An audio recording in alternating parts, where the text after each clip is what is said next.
Terima kasih atas kesempatan yang diberikan kepada kelompok kami. Di sini kelompok kami beranggotakan 3 orang. Yang pertama adalah Ari Darmawan, kemudian Ramot Doni Ravindra Batubara, yaitu saya sendiri, kemudian yang ketiga yaitu Prayogo. Untuk nomor induk mahasiswa seperti yang ditampilkan di layar.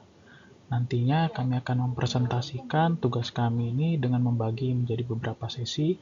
Akan dimulai oleh Ari Darmawan, dilanjutkan oleh saya, kemudian nanti akan ditutup oleh Prayogo. Tugas yang diberikan kepada kami adalah proposal penelitian akuntansi. Di sini kami mengangkat judul pengaruh pencatatan keuangan dan kesadaran pajak terhadap kepatuhan pajak pada freelancer digital di Indonesia.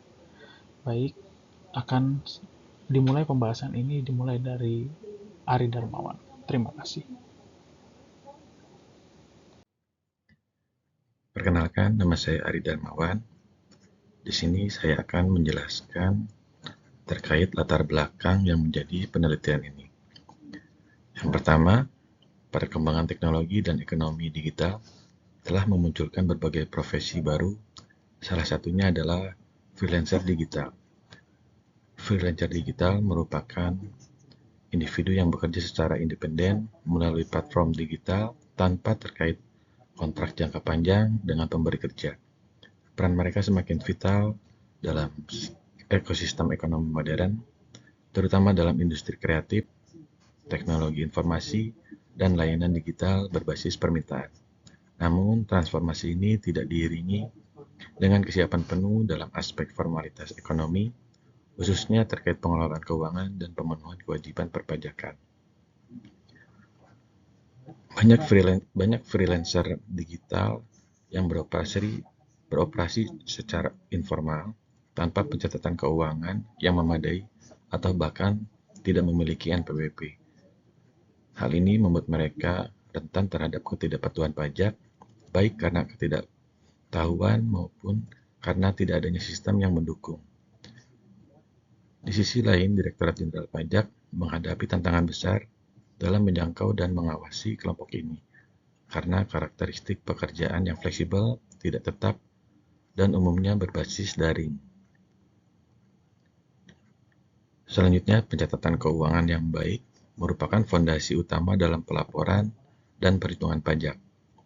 Dengan adanya catatan keuangan yang terstruktur, seorang freelancer dapat mengetahui jumlah penghasilannya secara periodik, melakukan perhitungan biaya, serta menetapkan besaran penghasilan yang seharusnya dikenakan.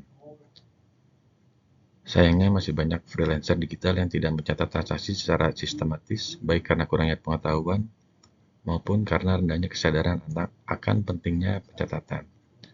Selain itu, kesadaran pajak juga memegang peranan penting. Kesadaran ini mencakup pemahaman terhadap peraturan perpajakan, kemauan untuk mematuhi aturan, dan sikap positif. Kesadaran pajak yang rendah menjadi salah satu penyebab utama rendahnya tingkat kepatuhan, bahkan pada kelompok masyarakat berpendidikan tinggi sekalipun. Padahal kepatuhan pajak merupakan faktor penting dalam mewujudkan sistem perpajakan yang adil dan berkelanjutan. Di tengah transformasi digital yang begitu cepat, pemerintah dan otoritas pajak perlu merumuskan pendekatan baru untuk meningkatkan kepatuhan di kalangan freelancer. Salah satunya adalah dengan memahami faktor-faktor apa saja yang dapat mempengaruhi perilaku patuh, termasuk dari sisi internal, wajib pajak, seperti pencatatan dan kesadaran. Penelitian ini menjadi penting karena dapat memberikan pemahaman lebih dalam mengenai hubungan antara praktik pencatatan keuangan dan kesadaran pajak terhadap kepatuhan pajak freelancer digital di Indonesia. Dengan memahami korelasi antara faktor-faktor tersebut, pemerintah dapat merancang intervensi yang lebih tepat sasaran, seperti edukasi pajak yang berbasis digital, insentif bagi pelaporan mandiri, atau simplifikasi sistem pencatatan untuk segmen ini. Lebih lanjut, hasil penelitian ini diharapkan dapat memperkaya literatur akademis mengenai perpajakan dalam konteks ekonomi digital. serta memberikan kontribusi terhadap pengembangan kebijakan publik yang lebih inklusif. Lalu, rumusan masalah. Berdasarkan latar belakang tersebut, penelitian ini mengidentifikasi beberapa rumusan masalah. Yang pertama adalah bagaimana tingkat pencatatan keuangan yang dilakukan oleh freelancer digital di Indonesia. Lalu yang kedua, sejauh mana tingkat kesadaran pajak pada freelancer digital. Yang ketiga, apakah terdapat pengaruh signifikan antara pencatatan keuangan terhadap kepatuhan pajak. Dan yang terakhir, apakah kesadaran pajak berpengaruh terhadap kepatuhan pajak?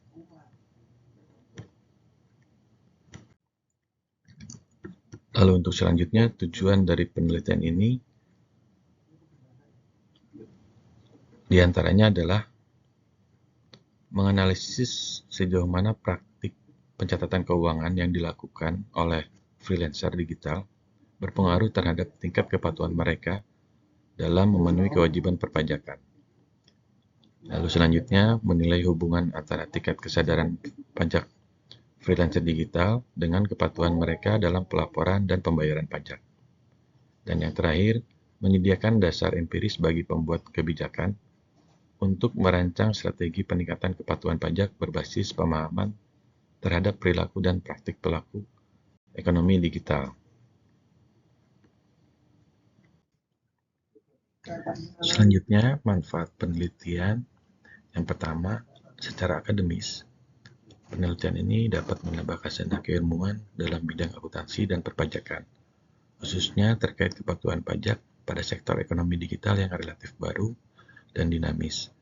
Hasil penelitian ini dapat menjadi referensi bagi mahasiswa, dosen, dan peneliti lain yang ingin mengkaji tema serupa. Lalu yang kedua adalah secara praktis, penelitian ini dapat memberikan gambaran nyata kepada pemerintah dan otoritas pajak mengenai pentingnya peningkatan pencatatan keuangan dan penyuluhan perpajakan kepada freelancer digital. Dengan informasi tersebut, program-program edukatif dan insentif fiskal dapat dirancang lebih tepat sasaran. Dan yang terakhir bagi masyarakat adalah dapat meningkatkan pemahaman akan pentingnya pencatatan keuangan dan kesadaran pajak sebagai bagian dari kontribusi terhadap pembangunan negara serta sebagai upaya perlindungan diri dalam jangka panjang melalui kepatuhan yang terstruktur dan terdokumentasi dengan baik. Sekian pembahasan dari saya. Untuk selanjutnya akan dilanjutkan oleh rekan saya. Terima kasih. Baik, saya akan melanjutkan pembahasannya. Selanjutnya yaitu terkait tinjauan pustaka. Tinjauan pustaka dalam penelitian ini memuat beberapa teori, konsep, dan hasil penelitian yang terdahulu yang relevan sebagai dasar konseptual dan teoritis dalam merumuskan serta mendukung kerangka berpikir dan arah penelitiannya. Pertama yaitu dari buku karya Mardiasmo tahun 2018 yang berjudul Perpajakan edisi terbaru. Dalam buku tersebut, Mardiasmo menjelaskan bahwa pencatatan keuangan yang rapi dan terstruktur merupakan aspek fundamental dalam menunjang kepatuhan pajak, baik bagi wajib pajak orang pribadi maupun badan usaha. Sehingga poin pentingnya yaitu adalah akuntansi perpajakan itu memiliki peran yang penting dalam pencatatan. Selanjutnya, hasil penelitian dari Nugroho dan Saputra di tahun 2021. Penelitian ini dilakukan terhadap pelaku usaha mikro, kecil, dan menengah atau UMKM, dan ditemukan bahwa kesadaran pajak memiliki hubungan positif yang signifikan terhadap tingkat kepatuhan pajak. Jadi semakin tinggi tingkat kesadaran pajak seseorang, maka semakin besar kemungkinan individu tersebut untuk melaksanakan kewajiban perpajakannya dengan baik. Kemudian yang ketiga yaitu studi yang dilakukan oleh Setiawan di tahun 2020 yang dimuat dalam jurnal ilmiah terbitan STIE YKPN. Dalam penelitian tersebut, Setiawan mengkaji pengaruh pencatatan akuntansi terhadap kepatuhan pajak pada pelaku ekonomi informal di kawasan urban. Hasil penelitian ini menunjukkan bahwa semakin baik pencatatan yang dilakukan, maka semakin tinggi pula tingkat kepatuhan pajak pelaku usaha informal. Ketiga referensi di atas menjadi landasan teoritis utama dalam menyusun kerangka konseptual dan hipotesis dalam penelitian ini. Selanjutnya, terkait kerangka konseptual. Untuk kerangka konseptual dalam penelitian ini berperan sebagai landasan teoritis yang menggambarkan arah dan struktur hubungan antar variabel yang akan dianalisis. Dalam kerangka konseptual disusun untuk menjelaskan pengaruh dari dua variabel independen. Dua variabel independen itu adalah pencatatan keuangan itu sebagai X1, kemudian kesadaran pajak sebagai X2. Terhadap satu variabel dependen utama, yakni kepatuhan pajak, yaitu Y. Kerangka ini tidak hanya memvisualisasikan hubungan sebab akibat secara teoritis, tapi juga akan menjadi pedoman dalam penyusunan instrumen penelitian, pengelolaan data, serta interpretasi hasil. Dalam kerangka ini, diasumsikan bahwa pencatatan keuangan dan kesadaran pajak memiliki hubungan yang saling melengkapi, yang secara bersama-sama dapat membentuk dan mempengaruhi tingkat kepatuhan pajak seseorang. Kepatuhan pajak dalam konteks ini merujuk pada perilaku wajib pajak dalam menjalankan seluruh kewajiban perpajakannya sesuai dengan peraturan perundang-undangan yang berlaku, mulai dari mendaftarkan diri sebagai wajib pajak, menghitung dan membayar pajak, hingga melaporkan surat pemberitahuan tepat pada waktunya. Melalui pengujian ini diharapkan akan diperoleh pemahaman yang lebih komprehensif mengenai dinamika kepatuhan pajak pada segmen pelaku ekonomi digital yang terus berkembang.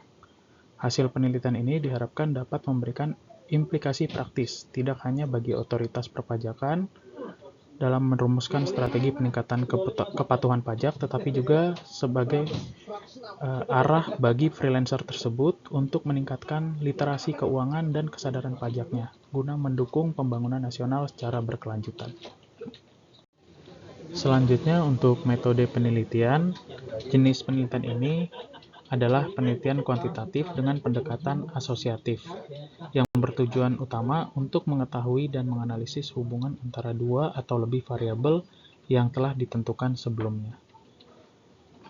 Penggunaan pendekatan kuantitatif dalam penelitian ini menurut kelompok kami sudah dinilai tepat karena memungkinkan kami sebagai peneliti untuk memperoleh data yang dapat dianalisis secara objektif melalui metode-metode statistik.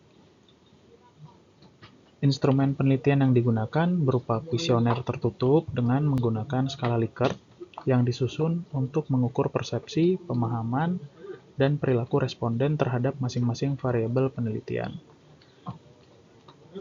Skala Likert dipilih karena memberikan keleluasaan bagi responden dalam mengekspresikan tingkat persetujuan atau ketidaksetujuan mereka terhadap pernyataan-pernyataan yang disajikan dalam kuesioner, sehingga data yang diperoleh bersifat ordinal dan dapat dianalisis secara statistik. Kuesioner ini nantinya akan disebarkan secara daring kepada responden yang merupakan freelancer digital aktif, yaitu individu yang bekerja secara mandiri di bidang digital, seperti desainer grafis, penulis lepas, pengembang web, atau profesi digital lainnya yang memiliki fleksibilitas dalam jam kerja dan biasanya tersebar secara geografis. Selain itu, penelitian ini menggunakan pendekatan survei karena metode ini sangat efektif dan efisien dalam mengumpulkan data. Teknik survei memungkinkan peneliti untuk menjangkau responden yang berlokasi berbagai daerah tanpa harus melakukan pertemuan langsung, dan tentunya sangat relevan dengan karakteristik responden dalam penelitian ini yang bekerja secara daring dan memiliki mobilitas yang tinggi. Untuk menganalisis data yang diperoleh, akan digunakan metode analisis regresi linear berganda yang bertujuan untuk mengetahui seberapa besar pengaruh masing-masing variabel independen terhadap variabel dependen, baik secara parsial maupun simultan. Sebelum dilakukan analisis regresi, terlebih dahulu nanti akan dilakukan uji validitas dan reliabilitas terhadap instrumen penelitian untuk memastikan bahwa kuesioner yang digunakan benar-benar mengukur apa yang seharusnya diukur dan dapat memberikan hasil yang konsisten.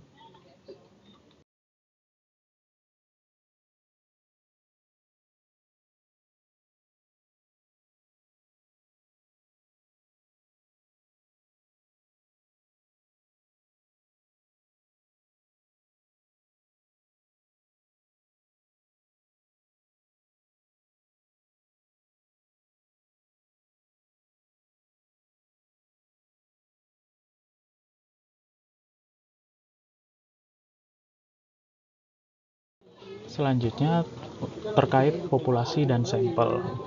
Populasi dalam penelitian ini mencangkup seluruh individu yang bekerja sebagai freelancer digital di Indonesia, baik yang menjalani profesi ini secara paruh waktu maupun penuh waktu. Untuk keperluan pengambilan data yang dapat dianalisis secara efektif dan efisien, penelitian ini tidak mengambil seluruh populasi, tetapi hanya sebagian yang dianggap dapat mewakili populasi tersebut, yaitu melalui penggunaan sampel. Sampel dalam penelitian ini akan ditentukan menggunakan teknik purposive sampling, yang merupakan salah satu bentuk dari non-probability sampling. Teknik ini dipilih karena memungkinkan kami sebagai peneliti untuk secara sengaja memilih individu-individu yang memiliki karakteristik tertentu yang relevan dengan fokus penelitian. Apa saja kriteria yang kami gunakan? Pertama yaitu individu tersebut merupakan freelancer digital aktif. Kemudian yang kedua, memiliki pengalaman kerja minimal 1 tahun dalam menjalani pekerjaan sebagai freelancer.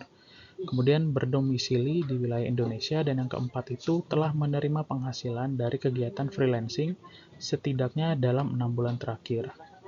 Kriteria ini ditetapkan untuk memastikan bahwa responden yang terlibat memiliki pengalaman dan pengetahuan yang memadai dalam hal kegiatan freelancing, sehingga memiliki potensi terkait isu yang kami angkat. Untuk jumlah sampel yang direncanakan akan dikumpulkan dalam penelitian ini berkisar antara 50 hingga 100 responden, dengan mempertimbangkan ketersediaan waktu, sumber daya, serta tujuan analisis yang akan kami capai. Secara keseluruhan, strategi dalam menentukan populasi, kriteria sampel, dan teknik sampling yang digunakan dalam penelitian ini diharapkan mampu menghasilkan data yang tidak hanya relevan dan dapat dipertanggungjawabkan secara akademis, tapi juga memberikan kontribusi praktis dalam memahami fenomena kepatuhan pajak di kalangan pelaku ekonomi digital yang jumlahnya saat ini terus bertumbuh di era ekonomi digital. Selanjutnya, izin memperkenalkan diri, nama saya Prayogo. Di sini saya akan melanjutkan presentasinya, yaitu teknik analisis data. Teknik analisis data itu terbagi 3. Yang pertama adalah uji validitas dan reliabilitas. Yang kedua itu adalah uji asumsi klasik, dan yang ketiga adalah analisis regresi linear berganda. Di sini saya akan menjelaskan tentang uji validitas dan reliabilitas. Yang pertama, apakah itu uji validitas dan reliabilitas adalah dua konsep penting dalam penelitian, khususnya dalam pengukuran data seperti kuesioner, tes, atau elemen penelitian lainnya. Contohnya itu adalah jika kamu membuat kuesioner untuk mengukur tingkat stres seseorang, maka kuesioner itu harus benar-benar mengukur stres, bukan hal lain seperti kebahagiaan atau kecemasan. Dan uji reliabilitas itu adalah ukuran untuk menunjukkan seberapa konsisten atau seberapa stabil hasil pengukuran jika alat ukur tersebut digunakan berkali-kali dalam kondisi yang sama. Nah, jadi untuk uji asumsi klasik itu terdapat 3 uji asumsi. Yang pertama adalah normalitas, dan yang kedua adalah multikolonialitas, dan ketiga adalah heteroskedastisitas. Uji asumsi klasik adalah serangkaian pengujian yang dilakukan sebelum melakukan analisis regresi linear berganda untuk memastikan bahwa data yang memenuhi syarat asumsi dasar agar hasil analisis valid dan dapat dipercaya. Nah, untuk uji normalitas adalah untuk mengecek apakah data residual atau selisih antar nilai observasi dan nilai prediksi model berdiskusi normal. Dan untuk uji multikolonialitas adalah untuk mengecek apakah variansnya residual konstan untuk semua nilai variabel bebas. Dan yang ketiga adalah uji heteroskedastisitas, yaitu adalah untuk mengecek apakah ada korelasi tinggi antar variabel bebas. Dan yang terakhir adalah analisis regresi linear berganda. Analisis regresi linear berganda adalah metode statistik yang digunakan untuk menganalisis hubungan antara satu variabel dependen dengan dua atau lebih variabel independen secara linear.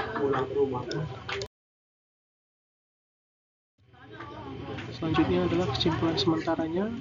Yang pertama adalah penelitian ini diharapkan memberikan pemahaman baru mengenai pentingnya pencatatan keuangan dan kesadaran pajak. Dan yang kedua adalah dapat menjadi dasar dalam merancang kebijakan perpajakan yang inklusif dan adaptif. Untuk penutupnya, yang pertama adalah penelitian penting di era digital, dan yang kedua dukung kebijakan pajak yang inklusif dan modern. Yang ketiga, peningkatan literasi pajak dan pencatatan keuangan menjadi krusial. Dan yang keempat, masukan sangat diharapkan untuk penelitian. Terima kasih. Wassalamualaikum warahmatullahi wabarakatuh.